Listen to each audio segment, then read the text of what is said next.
அனைவருக்குமே வணக்கம். சற்று முன் கிடைத்திருக்கக்கூடிய ஒரு மிக மிக முக்கியமான செய்தி ஒன்று வெளியாகியுள்ளது. சற்று முன் எம்பி கனிமொழி டெல்லி சிறையில் அடைப்பு, போலீஸ் குவிப்பு, இது மாதிரி பார்த்தீங்கன்னா செய்திகள் வெளியே இருக்கு.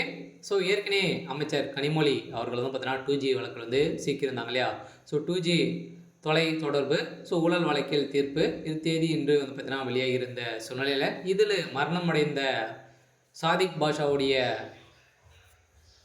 வழக்கில் தான் பார்த்தீங்கன்னா இப்போ ராசா அவர்களும் கனிமொழி அவர்களுக்கும் இதில் தொடர்பு இருக்குது அப்படின்ற மாதிரி ஒரு மிகப்பெரிய புயலை கிளப்பிருக்கக்கூடிய நிலையில் தான் இப்போ அதிரடியாக அமைச்சர் கனிமொழி அவருடைய உதவியாளராக தான் சாதிக் பாஷா அவர்கள் இருந்திருந்தார். அவர் திடீர்னு மரணம் அடைந்த சம்பவத்தினால்தான் இந்த 2G அலக்கட்டளை வழக்கில் பார்த்தீங்கன்னா இவருக்கு அனைத்து ஊழல் செய்த அனைத்து டாக்குமெண்ட்டுகளும் பார்த்தீங்கன்னா உண்மைகளும் இவருக்கு தெரியும் அப்படின்ற ஒரு நோக்கத்தோடு தான் பார்த்தீங்கன்னா இவர் கொடுத்த வாக்குமூலத்தின் அடிப்படையில் தான் இப்போ அதிரடியாக எம்பி கனிமொழி அவர்கள் பார்த்தீங்கன்னா இவரை கொலை செய்ததாக தொடரப்பட்ட வழக்கில் தான் இப்போ அமைச்சர் கனிமொழி அவர்கள் சீக்கிருக்காங்க.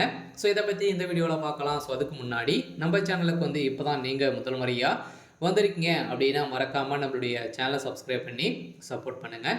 வாங்க வீடியோக்குள்ளே போகலாம். பார்த்தீங்கன்னா அமைச்சர் கனிமொழி அவர்களும் ராசா அவர்களும் ஏற்கனவே பார்த்தீங்கன்னா 2G வழக்கில் வசமாக சிக்கியிருந்தாங்க. இதில் பார்த்தீங்கன்னா 2G அலக்கட்டளை ஒதுக்கீடு தொடர்பான பணிகள் ஆரம்பித்திருந்த நிலையில் தொடர்புடைய துறை அமைச்சர் 2007ஆம் ஆண்டு அக்டோபர் 1ஆம் தேதிக்குள்ளே பார்த்தீங்கன்னா அலைக்கட்டளை ஒதுக்கீட்டுக்கான விண்ணப்பங்கள் அளிக்கப்பட்டு இருந்தது.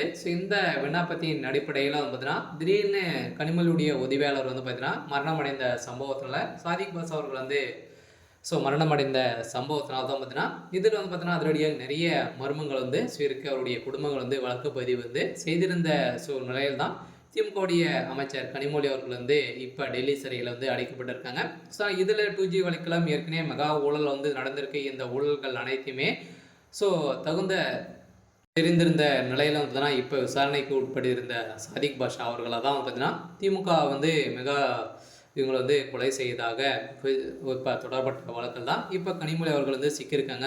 இவர்கள் பார்த்தீங்கன்னா விசாரணைக்கு நேற்று நீதிமன்றத்தில் ஆஜராகி விசாரணை எடுத்துக்கொண்டு இருந்த சூழ்நிலையில் தான் இப்போ அதிரடியாக அமைச்சர் கனிமொழி அவர்கள் டெல்லி சிறையில் அடைக்கப்பட்டிருக்கக்கூடிய சூழ்நிலை இப்போ பெரும் பரபரப்பை ஏற்படுத்தியிருக்க. ஆனால் திமுக பார்த்தீங்கன்னா மீண்டும் மீண்டும் மிகப்பெரிய சம்பவங்களாக தான் நடந்துட்டு இருக்கக்கூடிய நிலையில் மத்திய கண்காணிப்பு கமிஷன் NGO ஒன்று அறக்கட்டளை முறைகேடு பற்றி புகார் அளித்த இதையடுத்து CBI விசாரணைக்கு எடுத்துக்கொண்ட நிலையில் தான் இந்த விசாரணை அடிப்படையில் இதில் சாதிக் பாஷா மரணமடைந்த சம்பவம் தான் பெரும் அதிர்ச்சியை ஏற்படுத்தியிருந்தது. இந்த விஷயத்தான் அமைச்சர் கனிமொழி அவர்கள் கைது செய்யப்பட்டிருக்காங்க. சரி, ஓகே. இன்றைக்கான அப்டேட் இதுதான். மறக்காமல் நம்மளுடைய சேனல் சப்ஸ்கிரைப் பண்ணிக்கோங்க. தேங்க்யூ.